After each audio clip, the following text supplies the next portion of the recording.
Hello friends, in the series which we are doing on understanding popular culture, in the earlier lectures we talked about the musical traditions and these kinds of traditions which were there in the ancient Indian period, thereafter during the Mughal period or the medieval period, and how the kind of changes which came during the colonial period when British they arrived in India.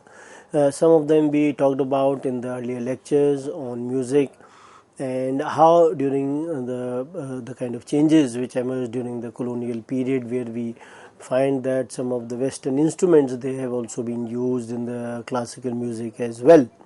So how the Western instruments they were able to create some kind of a mark on the Hindustani music, and thereafter we have also seen that the arrival of technology also played an important role in terms of popularizing the music, which we see in the particular case of the arrival of the radio as well as television and cinema, that how arrival of such kinds of technique or technology it popularized the musical traditions as well.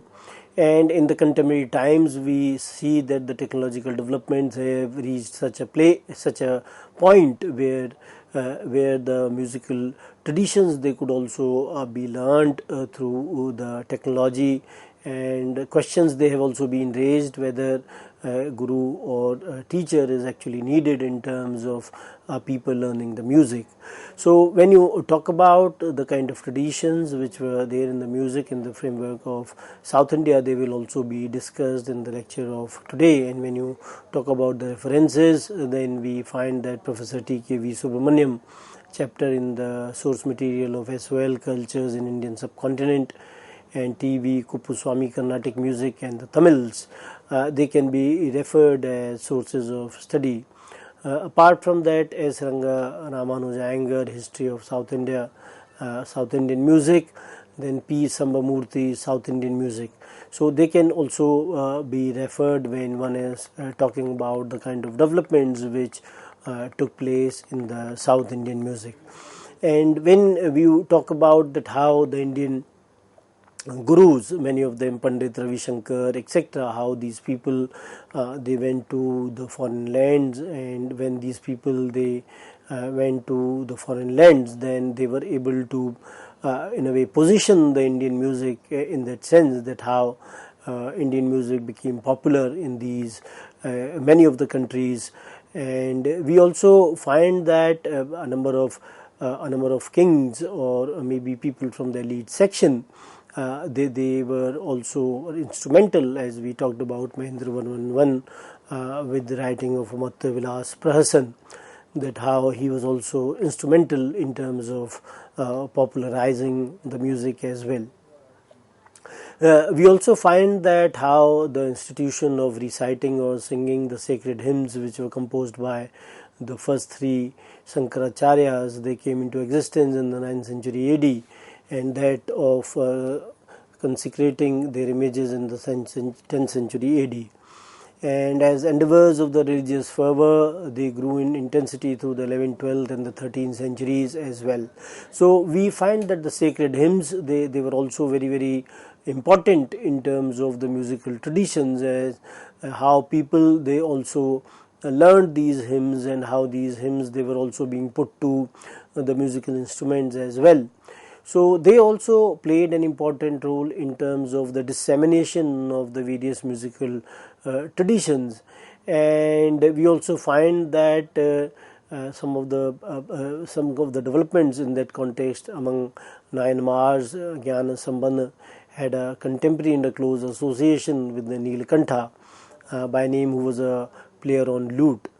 And a story is recorded that one of the tunes of Sambandha could not be reproduced on stringed instruments, and how Yaz Anya Nayanar worshipped Shiva with his flute music. So all these kinds of connections could also be found in the traditions, and we also find that how the music of these times is represented also by the psalms of the Vaishnavite alvars, whose songs were sung, played on lute, and even rendered in gesture according to the tradition. We find that the reference to music and lute and with veena here also as well. So we find that how the religious traditions they played an important role in terms of popularizing the music, and many a times we have seen how Vaishnavite hymns, they were also recited without any music, while the Shaivite hymns of Thevram are still sung musically. And the music of Thevram was being again and again re-identified and labeled in terms of nearest approximations of melodic modes of music current in the respective ages. And we also find that how the sacred Tamil hymns of Sevana and Mars, Thevram, they steamed as Tamil Veda, they got accumulated in the Pallava period, and later they were collected and codified by Nambi, under Nambi, during the grand monarchs Rajaraja I and Rajendra I. So how the scholars, as well as how these scholars, they were working when some of the kings, those who were ready to provide them this kind of a patronage, that they got engaged in the musical traditions. And how we also find that how institutions like temples, they were also involved in terms of arranging their music in the temples, which began somewhere around 750 AD and was further developed and regularly managed through the state supervision. And the Palur inscription of Rajakesari, in which Tiruvadhari inscription of Parantak, then Andan Lurur inscription of Uttamachola, they bear testimony to the practice of both singing and endowments to singers. So we find that how the inscriptions, they are providing a lot of information with regard to the developments in music, and how the various inscriptions, they are providing a lot of information where the rise of or the development of the musical traditions could be identified. And we also find that some of the states, like the Chola state, it had a government superintendent of Thevram called Thevara Nayakam. And the provision for singing of Vaishnava sacred hymns is also attested by the inscriptions of sacred composers of the Chola times. There were royal composers like Gandharaditya and patrons like Sadayappa Vallal, who patronized Kamban. And when you talk about the various kinds of terms which are being associated with music and the dance during the Chola period, they also provide like Nritya Vinod, etc. They bear testimony to the importance of music and the dance during the Chola period. And King Someshwar III of Kalyan has in a way given us an encyclopedia called Manasalona, which was written somewhere around 1131 AD. So how the elite class, kings, etc., they were also associated in the context of the cultural traditions. And we also find that how it was one of the few available texts on the Indian painting, and the text contains the valuable sections on the music and dance as well. And this also influenced the later texts like Sil Paratna during this time. And we also find the various music writers like Sarangadev and Parsvadev, and they are referred to in these texts as well. And the music section of Someshwar's thesaurus, which is used by Sarangadev, is indeed very valuable in that sense. And how Geet, Govind, Vadya Vinod and Tal Vadyas, they receive great attention as well. So the people, those who were associated with these kinds of musical traditions, how these people definitely were playing an important role in terms of carrying forward these kinds of musical traditions.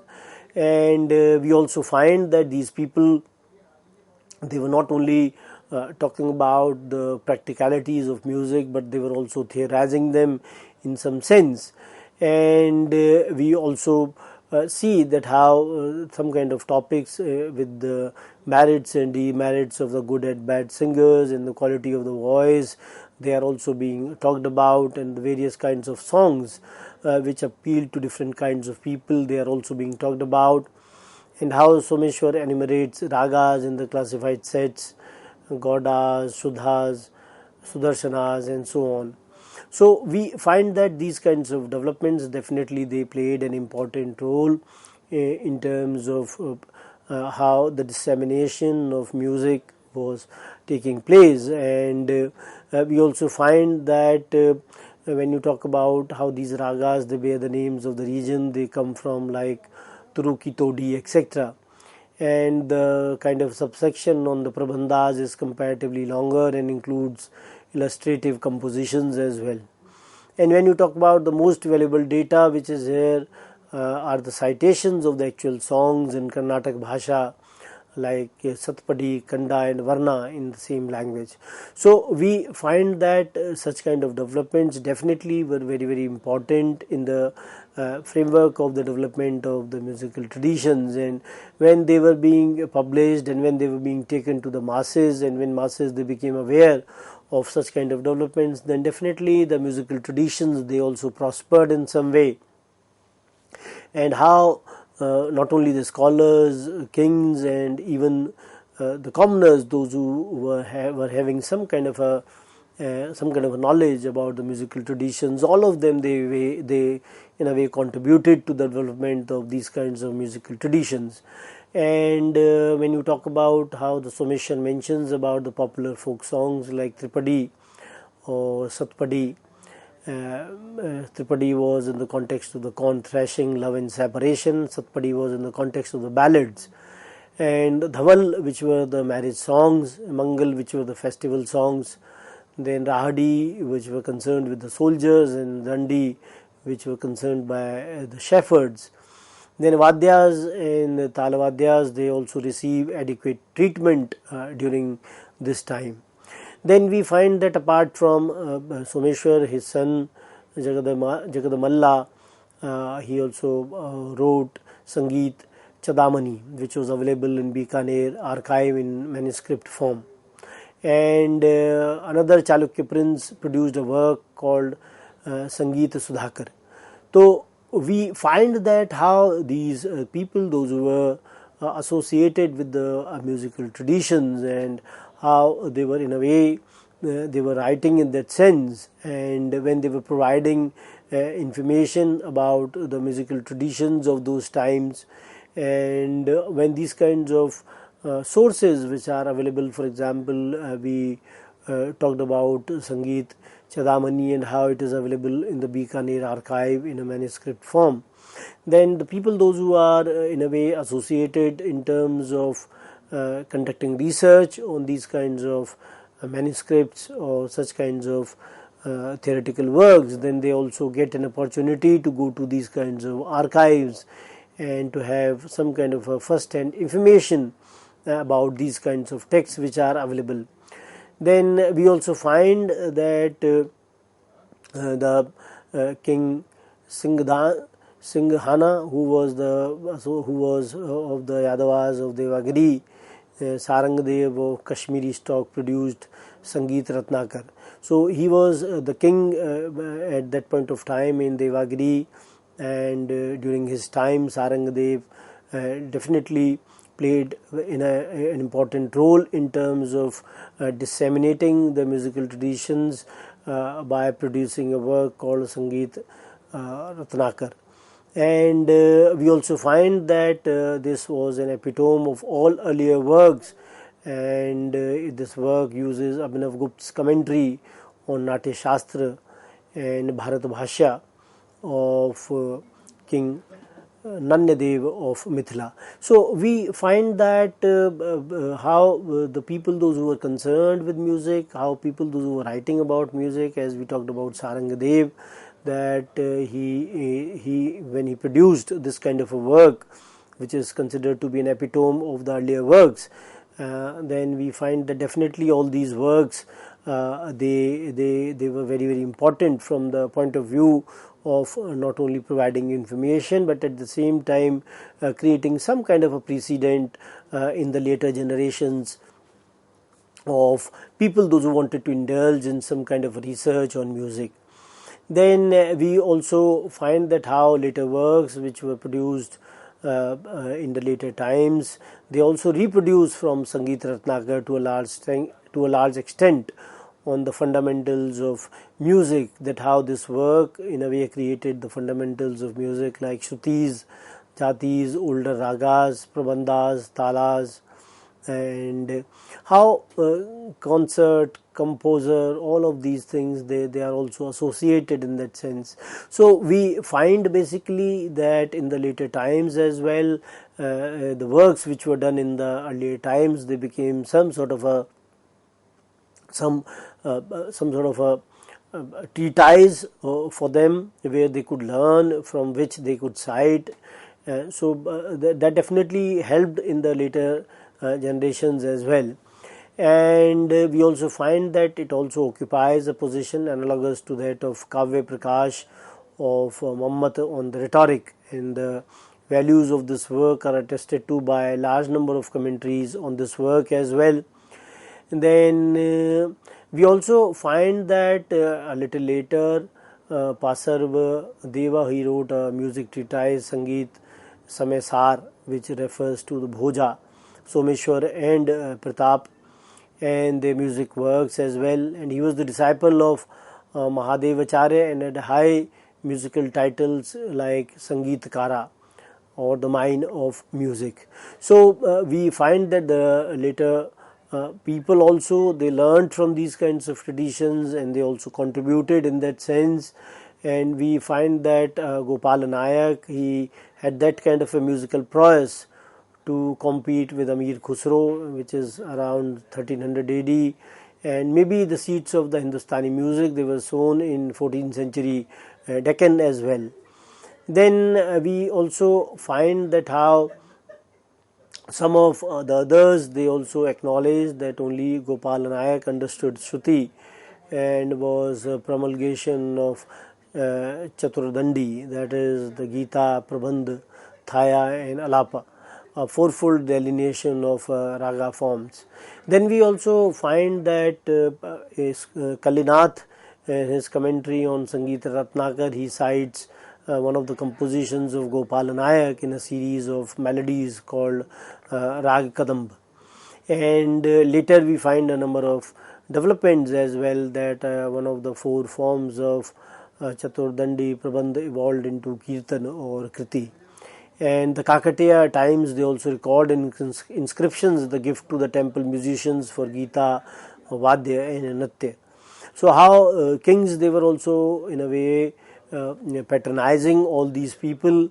And we also find that Kakatiya king Ganapati's time, during his time, was also produced or treatised, which was Nittara Tavali, and this text was written by Jay Senapati, and it contains a chapter Gitarnava Vali. This work is mentioned by King Tulaja of Tanjore in the later centuries, and the Kakatiya temples, they bear testimony to the knowledge of the dance and music through the sculpture.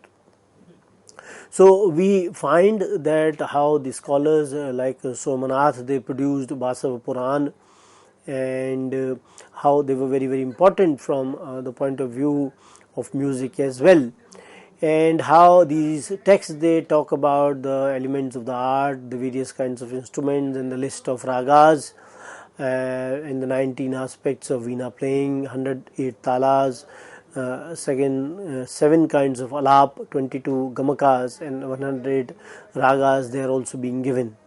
So in a way, we find that music and dance, they were certainly very extensively practiced during the Kakatiya period. And then we also find that how Somanath, he produced the Basav Puran, and how all of them, they played an important role in terms of disseminating the kind of information which was there. And then we also find that how Sangeet Sudhakar was also an important text during the ancient Andhra period, and how we also find that Veeranarayan produced the Sangeet Chintamani, and the manuscript is available at the Trivandrum. Then we find that Chatur Kalinath, who was a commentator on Sangeet Ratnakar, is also the author of Kalanidhi as well. So, and this is the only commentary which is available to us at present in print on Sangeet Ratnakar. And in the introductory verses, if you see, then Kalli Nataka describes Karnataka Desa as the territory between the Kaveri and Krishna rivers, and the kingdom of Vijayanagar on the banks of Tungabhadra river as well. and this is the only commentary in that sense, as I told you, which is available to us at present in the print on the Sangeet Ratnakar, and how when such kind of texts which are available to us, and when they describe these kinds of regions, whereas it has talked about the kingdom of Vijayanagar on the banks of the Tungabhadra river as well. So all these texts, they are very important from the point of view in terms of providing us information, and we also find that how when Kalinath also provides some kind of a biodata in the 10th verse, and he was patronized by Immadideva, who is assigned to the 15th century. And we also find that colophons gives another titles like Abhinav Bhattacharya and other kinds of titles they have also been given, and King Tulaja of Tanjore also have quoted him extensively as well. So Kalinath works quotes heavily from Matang, then Bharat and Vema, Dattila and others, those who are bearing testimony to the continuities in Sangeet as well as Shastras. And we also find that Lakshmidhar and Kumbha of Mewar, they are also noteworthy writers on the music as well. Then we find that some of the families like Tallapakkam poets, musician devotees, they also deserve some kind of a special mention, that how they composed heaps of Sankirtanas in Telugu on Lord Venkateshwara of Tirupati, and most of which are engraved on the copper plates lying in the temple there. And then we also find that others, they also made a lot of contribution. Chinna Tirumala, he wrote 2 series of kirtans on philosophy and love, and a short treatise as well. And Sankirtan Lakshan, a Telugu version of his grandfather's work in Sanskrit, is also there, and this work is important in the history of the evolution of the form of the South Indian musical composition. And the compositions are a mindfold for the raga research as well as a devotional bhajan sampradaya as well. So we find that how the people, those who were in a way concerned or important in the South Indian musical traditions, they definitely were playing an important role in terms of writing about the music, then writing the commentaries on the music, providing a lot of information in them with regard to the various nuances which are concerned with music, and how it was also concerned with the devotional music as well, that how it was being used in the hymns and in the kirtans as well. So we find that how during the time of Devaraya II, which was the 15th century, it was also a period of great musical activity as well. And we find that Gopendra Tippa was interested both in Sangeet and Sahit, and he wrote a gloss on Vaman's Kavyalankar Sutras and Taladipika. He deals theoretically with the Margi and the Sitalas as well, and we find that how during this period a Tamil devotee and composer, he also flourished during this time. And we also find that how the Arunagiri glorified all South Indian shrines of Subramanya through his achievements in respect of the rich variety of rhythmic patterns as well. So we find that such kind of developments which are happening in the south of India, they definitely were playing an important role, and how Krishnadevaraya, his rule is also remarkable from the musical activity point of view, and Lakshmi Narayan bearing title of the royal musician, and Todarmal, who wrote Sangeet Suryodaya, which is, and the manuscript is available at Madras, and the Carnatic saints, those who belonging to the Dasakuta, also flourished during this time. So we find that how these kinds of traditions, they also flourished under the tutelage of the various kings, as we talked about the Vijayanagar Empire during the reign of Krishnadev Raya. And we also find that when you talk about the kind of developments in the 10th book of Bhagavad, which was turned by him into the Kannada song, and how the Vyasaraya of Madavai school and Dvaita literature also belonged to the early Vijayanagar period, and who lived up to the Krishnadev Raya's period as well. And we also find that there were others also. For example, Vyasaraya, he composed lots of kirtans called Vrittanama, an alternation of songs in metrical works. And we also find that these people, those who were in a way writing about these kinds of developments in the musical traditions, and how these people, when they were writing about them, they were also providing a lot of information about the contemporary times, apart from the music with which they were concerned. And we also find that how the South Indian music attained a specific name, Carnatic, or the Carnatic, during this period, and how during this particular period we also find that various types of songs, or they were also being introduced, and a number of Geetams or Geets, they were also being composed during this period. And how Kanakadas was also a distinguished disciple of Purandar Das, as we see. So Purandar Das, he produced the beginner's Gita as well as a number of elaborate and erudite Sutadis as well. And we find that how Ramamatya refers to himself as a composer and grandson of renowned musician Kalapadesika, and Ramamatya describes 20 melas beginning with Mukhari and 64 Janya Ragas or derivative modes as well. And so in that way we find that they also contributed to the development of the musical traditions, and these musical traditions which were developed during this time definitely played an important role in the cultural sphere. And when you talk about Pedannas, Manucharita and Vasucharita, they also speak of the Veenas around this time. And we find that Tanjore court under the Nayakas continued patronage that Vijayanagar was giving to the music and dance. And we find that Raghunath Nayak was himself a musician and expert in playing Veena.